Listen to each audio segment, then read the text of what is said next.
Bom dia, boa tarde, boa noite. Aqui quem está falando é a missionária Yara Matos, do canal Escute a Voz, do Ministério Pentecostal Não Temas. Peço a todos os irmãos neste momento que todos estejam de pé, amém? Em nome do Senhor Jesus, a todos os ouvintes deste canal, para que façamos uma oração antes da ministração da palavra. Senhor, eterno e maravilhoso Deus, pastor de Israel, neste momento, Pai, eu entro na Tua presença, Senhor. Coloco todos os ouvintes agora na Tua presença e repreendo agora toda ação e retaliação do inimigo contra a ministração da Tua palavra. Pai, lança por terra agora, Pai, toda mentira, todo demônio, Senhor, todo gigante, Pai. E vem agora, Pai, impedir que Sua palavra seja ministrada na autoridade do nome de Jesus. Repreenda agora todo dardo de fogo lançado, Pai, sobre a minha vida, sobre a vida de cada ouvinte. Toda comichão no ouvido que impeça de ouvir esta palavra, em nome do Senhor Jesus. Peço a todos os irmãos que abram suas Bíblias em 2 Coríntios capítulo 4. Assim diz o Senhor para todos nós. Nós vamos falar sobre o Deus deste século, a partir do verso 3. Mas, se ainda o nosso evangelho está encoberto, para os que se perdem está encoberto. Repetindo, mas se ainda o nosso evangelho está encoberto, para os que se perdem está encoberto, nos quais o Deus deste século cegou o entendimento dos incrédulos, para que não lhes resplandeça a luz do evangelho da glória de Cristo, que é a imagem de Deus.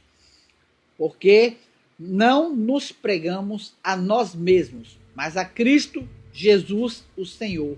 E nós mesmos somos vossos servos por amor de Jesus.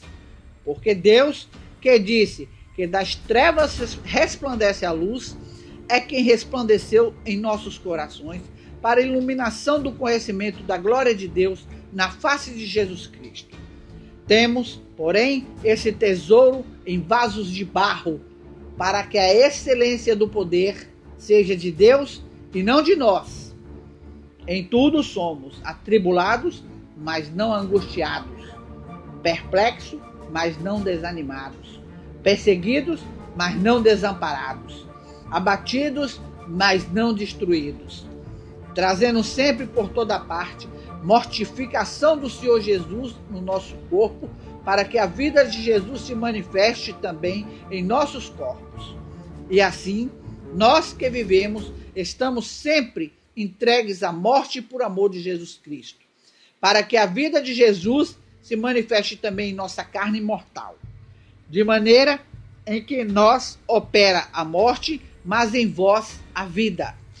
E temos, portanto, o mesmo espírito de fé, como está escrito.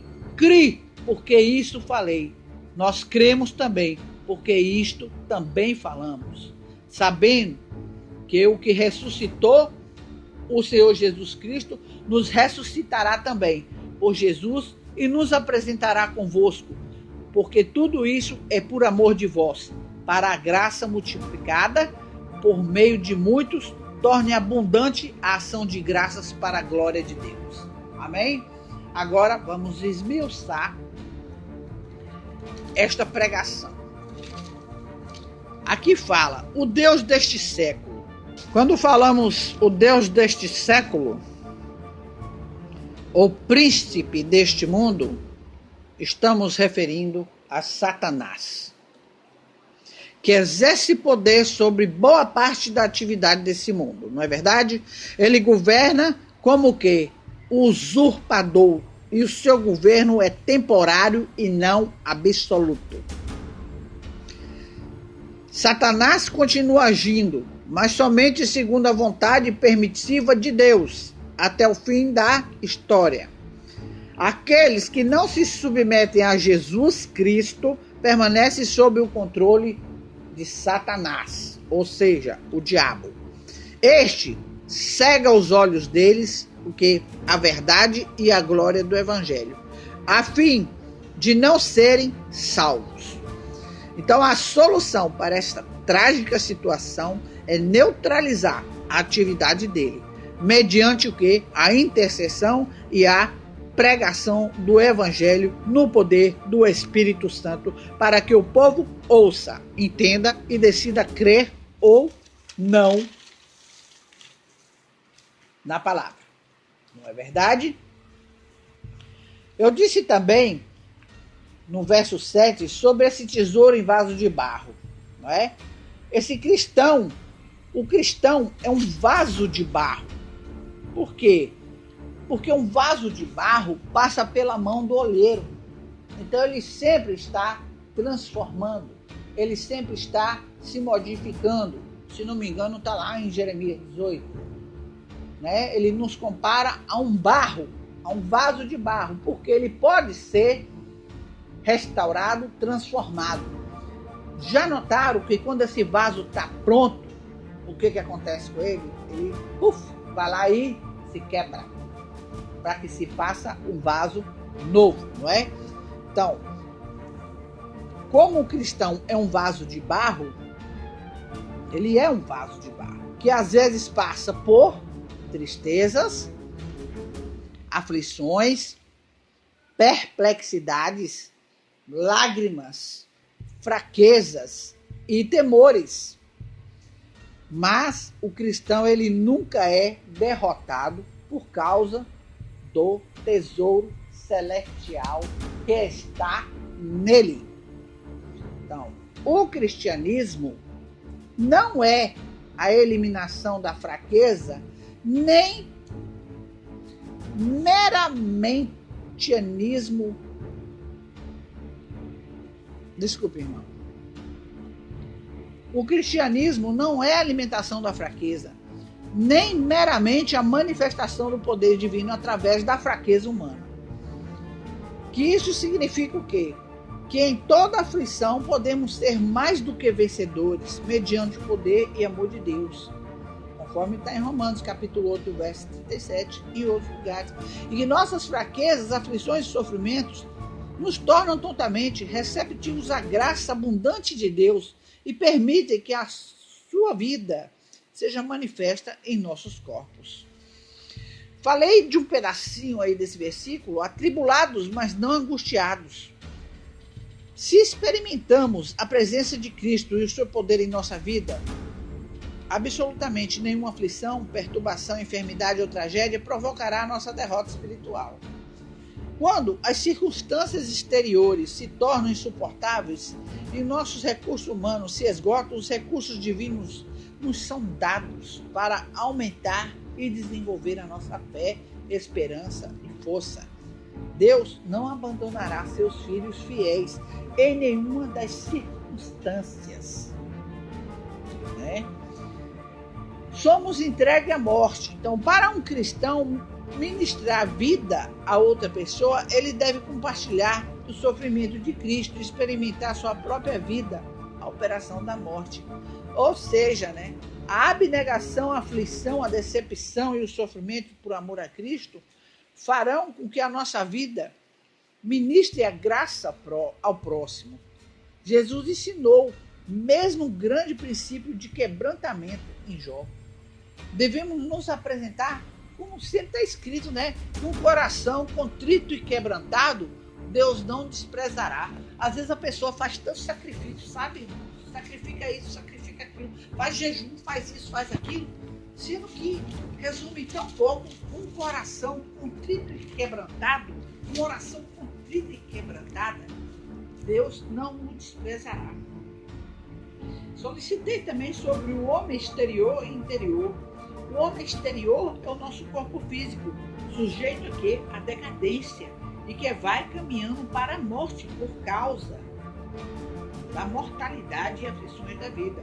O homem interior é o espírito humano, no seu ser interior, que recebe a vida espiritual de Cristo.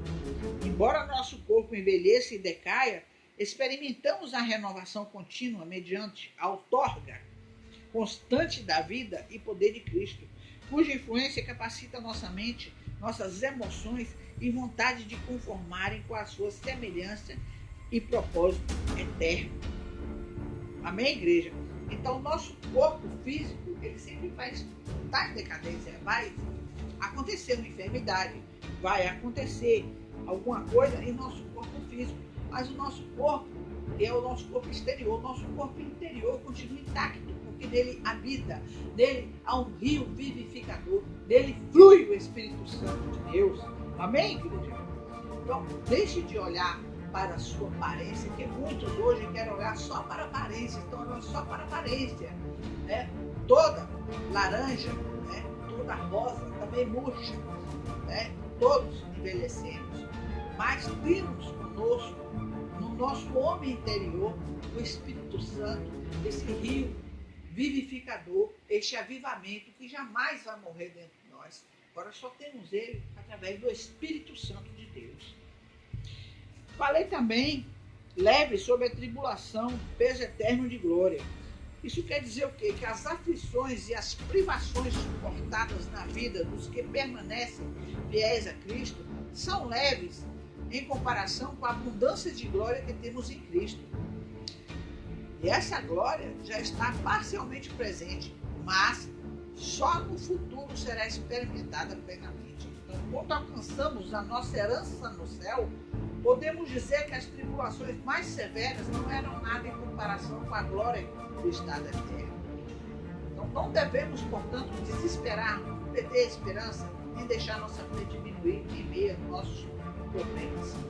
Verdade? Como diz, né? Que aquilo que Deus preparou para nós, o olho nunca viu, o ouvido nunca ouviu e nunca subiu, né, no pensamento do homem, aquilo que Deus nos reservou. Amém, igreja? Então, que todos saibam que o rei deste século, Satanás, né, como é chamado, cegou o entendimento dos incrédulos. Os incrédulos não são pessoas que não creem, os incrédulos são pessoas que estão cegas espiritualmente, que estão ainda com as escamas nos olhos, entendeu? Com um véu cobrindo os olhos, para que não resplandeça a verdade, que é o Evangelho de Jesus Cristo. Como ele sempre diz, eu sou a verdade, o caminho e a vida, ninguém vai ao Pai senão por mim. Eu sou a ressurreição e a vida. Não é isso? Mesmo que esteja morto, aquele que crê ressuscitará. Então guardem, irmãos, essa mensagem, meditem nela e se voltem para o reino de Deus, que primeiro o reino de Deus e as demais coisas nos serão acrescentadas. Que a graça e a paz estejam com todos em nome do Senhor Jesus e continue se inscrevendo no canal Escute a Voz do Ministério Pentecostal Não Temas.